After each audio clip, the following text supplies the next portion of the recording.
la palabra de nuestro Dios en el libro de los Salmos, capítulo 127, verso 1 y 2. Dice así la palabra de nuestro Dios: si Jehová no edificare la casa, en vano trabajan los que la edifican. Si Jehová no guardare la ciudad, en vano vela la guardia. Por demás es que os levantéis de madrugada y vayáis tarde a reposar, y que comáis pan de dolores, pues que a su amado dará Dios el sueño.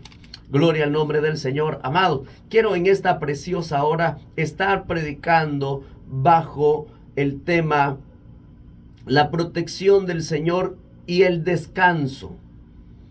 Este salmo quizás usted muchas veces lo ha podido leer, pero hoy quiero reflexionar sobre el hecho que a menos que Dios esté en el centro de la vida, tanto personal como nacional, todo esfuerzo humano es en vano. Ahora, en este aspecto, el salmista trata acerca de la protección de la ciudad. Y él dice: si Jehová no guardare la ciudad, en vano vela la guardia. En este caso está abordando la necesidad básica de los seres humanos que tienen acerca de la seguridad.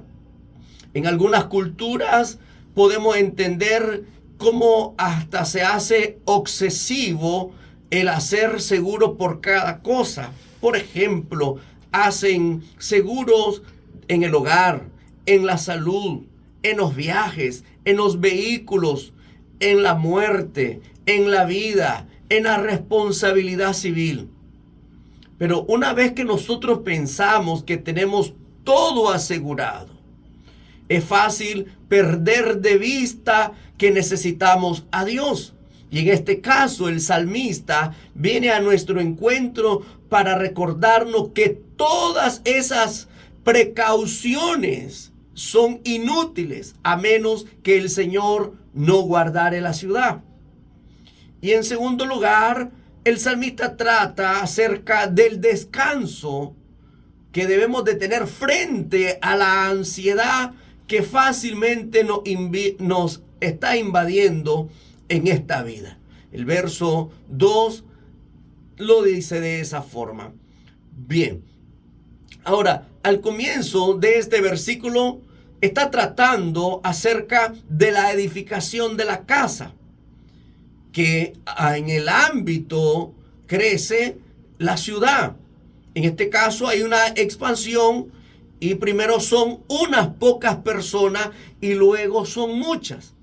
En el antiguo Israel, las ciudades estaban amuralladas para defenderse de los ataques de los enemigos. En tiempos de conflicto, una ciudad podía gastar muchísima energía en protegerse.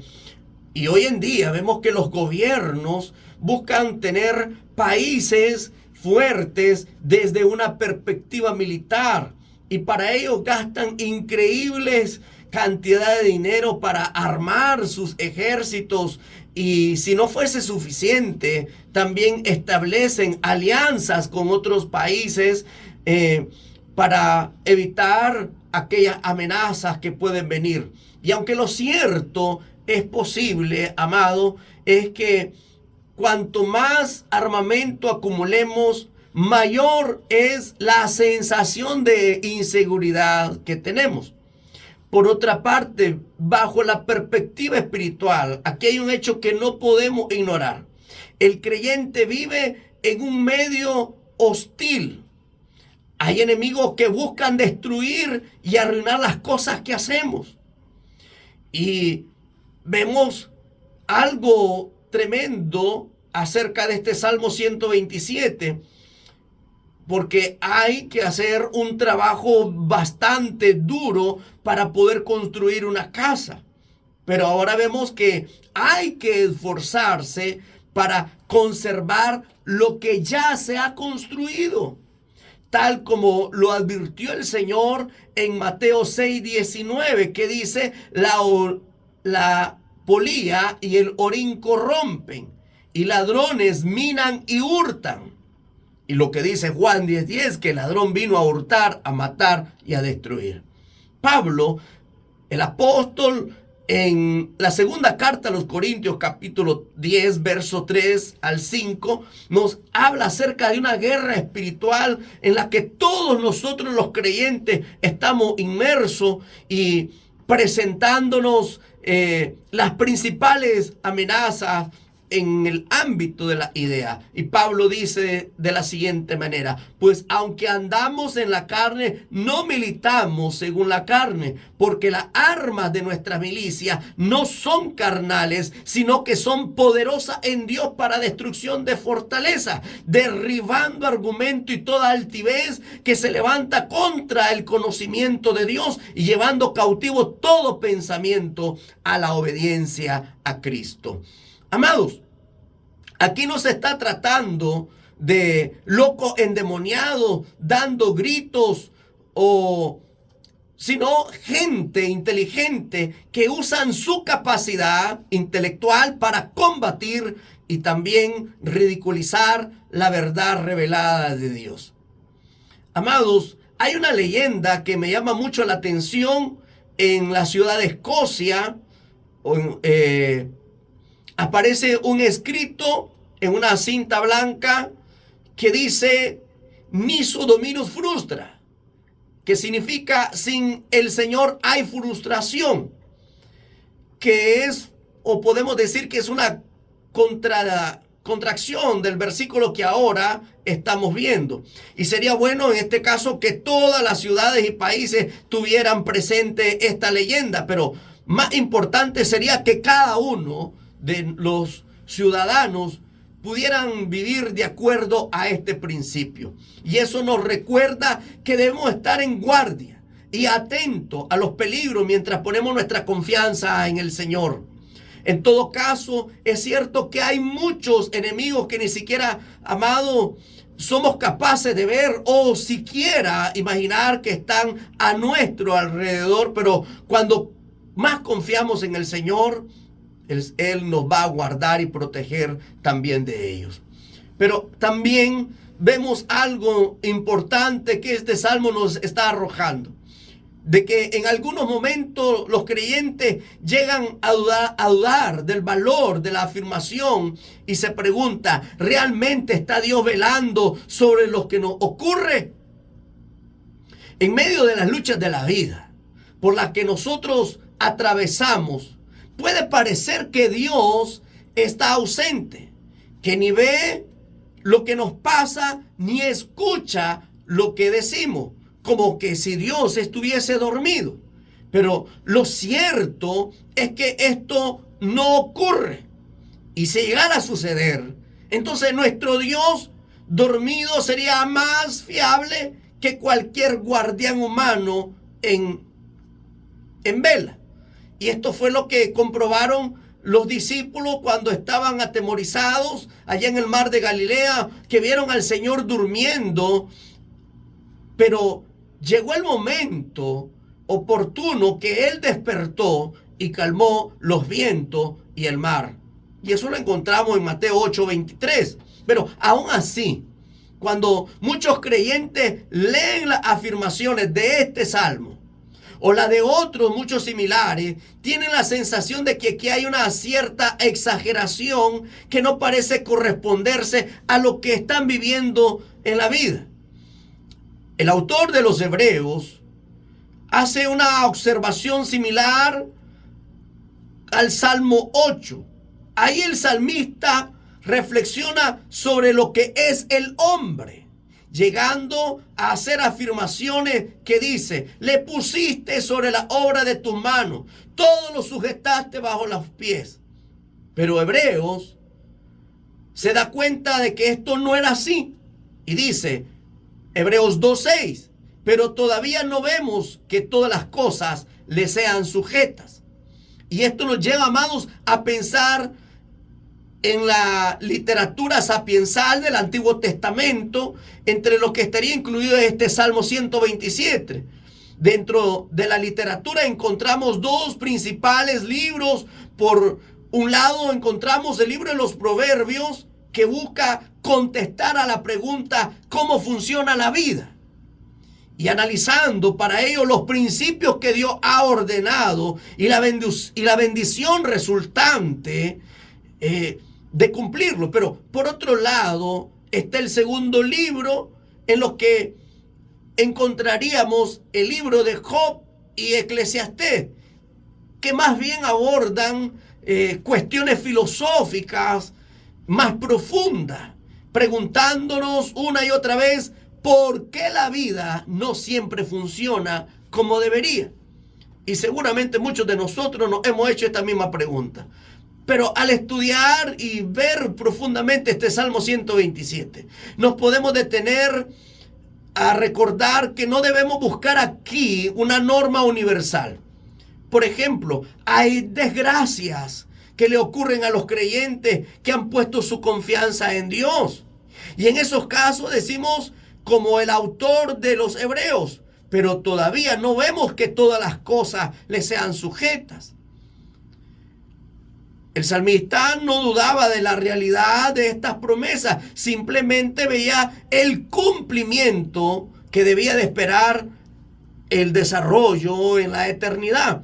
Y en otras ocasiones sabemos que Dios permite que estos principios no se cumplan porque tiene el propósito de probar nuestra fe a fin de que esa misma fe pueda madurar y pueda fortalecerse, o también porque desea traer para nosotros algún otro tipo de bendición especial.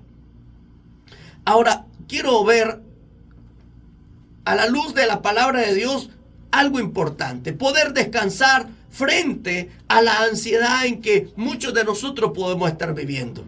La respuesta del hombre que no confía en Dios frente a las necesidades expresadas en el primer versículo, amados, puede resultar hasta frenético a fin de asegurar todas las necesidades.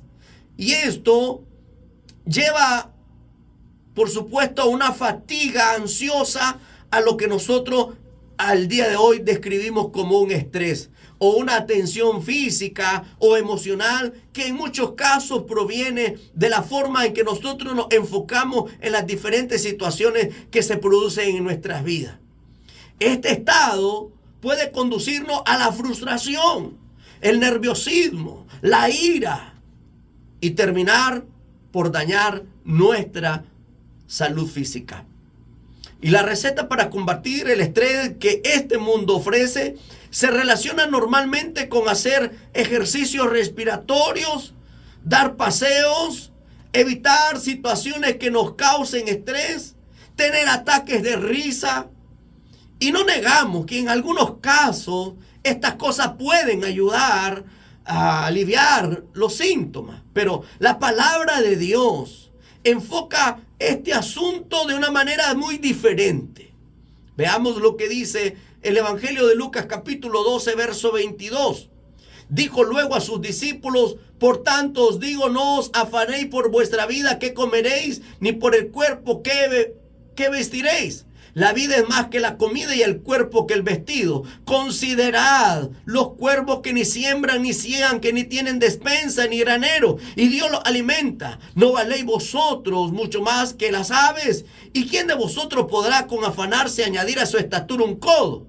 Pues si no podéis ni aun lo que es menos, ¿por qué os afanáis por los demás? Considerad los lirios del campo, cómo crecen, no trabajan, no hilan. Mas os digo que ni aun Salomón con toda su gloria se vistió como uno de ellos. Y si así viste Dios la hierba que hoy es en el campo y mañana es echada en el horno, ¿cuánto más a vosotros, hombres de poca fe? Vosotros pues, no os preocupéis por lo que habéis de comer ni por lo que habéis de beber, ni estéis en ansiosa inquietud, porque todas estas cosas buscan las gentes del mundo. Pero vuestro Padre sabe de qué tenéis necesidad de estas cosas. Mas buscad el reino de Dios y su justicia, y todas estas cosas os serán añadidas. Amados, un problema muy grande que vivimos hoy en día es que establecemos prioridades incorrectas. En este caso, el Señor exhortó a los discípulos a establecer correctamente el orden de sus prioridades. Él dice: buscad primeramente el reino de Dios y su justicia. Cuando nosotros establecemos correctamente nuestras prioridades, entonces todo lo demás es sencillo. Es más, la añadidura ya la tenemos. Ahora bien, empecemos por preguntarnos qué significa buscar el reino de Dios. En el contexto del salmista, podría incluir la edificación de una casa para Dios o la formación de una familia para Él. Desde la perspectiva del Nuevo Testamento, implica que la voluntad de Dios se desarrolle en nuestras vidas y que otros lleguen a formar parte de ese reino, porque han rendido su corazón al Señor. Y en su manifestación más grande es que Cristo venga otra vez a este mundo para establecer un reino visible. Y esto implica, amados, que nosotros nos vamos a someter al gobierno de Cristo en el hogar, en el matrimonio, en la familia, en el trabajo, en el negocio y en la misma sociedad. Buscaremos compartir el evangelio con nuestros parientes, con nuestros compañeros, con nuestros vecinos y aún con nuestros amigos. Oraremos pidiendo que venga tu reino. Y en este caso, buscar el honor que se debe a Cristo Jesús. Y lo que el Señor está explicando se basa, amado, en el hecho que los seres humanos siempre están buscando o se están afanando por encontrar algo que dé sentido a su vida, algo a lo que entregar sus mentes y sus corazones. Y una vez más, el Señor Jesucristo presenta ante nosotros dos posibles opciones. Número uno, preocuparnos por nuestra propia seguridad, por nuestro alimento, por nuestra bebida, por nuestro vestido. Y esta es la obsesión de los gentiles que no conocen a Dios. Y en segundo lugar, debemos de preocuparnos del reino de Dios, su justicia, su extensión y el triunfo sobre el mundo. Y no hay duda, amados, que el mundo ha optado por la primera de las dos opciones.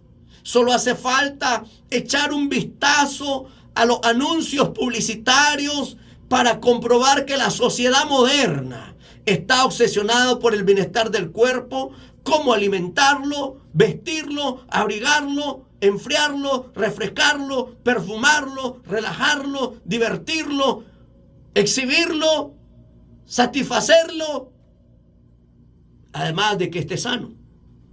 Estar conscientemente y constantemente persiguiendo esta meta, amado, produce preocupación y ansiedad.